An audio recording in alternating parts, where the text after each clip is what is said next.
Marsh, director of the Dino Institute, and I hope you enjoyed those quaint exhibits in the old wing. That's how dinosaurs have been presented to the public since the study of fossils began over 150 years ago. Today, that bare-bones approach is about to become extinct.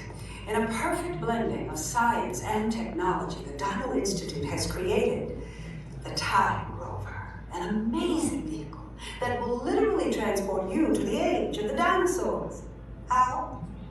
That's proprietary. But the result is a breathtaking journey through a prehistoric world where you will witness the most spectacular creatures to ever walk the earth. In a moment, you'll be going live to our control center for a comprehensive safety briefing, and then it's on to the tour that will convince you forever that the future is truly in the past.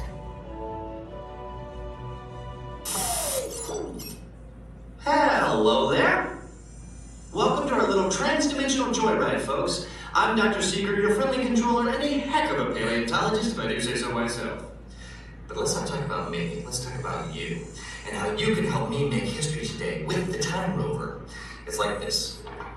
If I can bring you back from the Cretaceous period, it stands to reason that I can bring back a live dinosaur with you. And not just any dinosaur. Take a look at this guy. He's an iguanodon, and I'm certain that he is the key to understanding these magnificent creatures. I tagged him with a locator during an unauthorized field trip. Otherwise, I'd be traveling with you.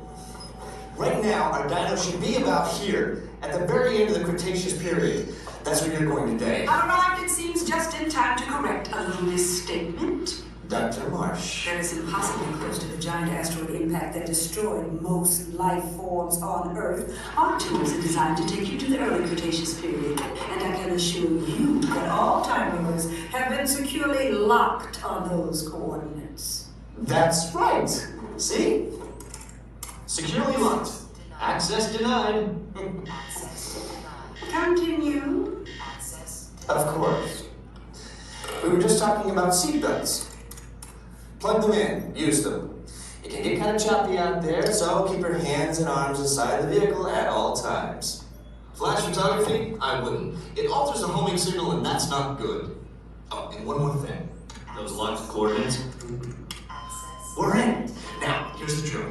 You follow the homing signal to the iguanodon, then I'll enlarge the transport field, and boom, you're back with one additional passenger extra large. And don't worry about that asteroid. You'll be in and out of there before it even breaks the atmosphere. Trust me, what could go wrong?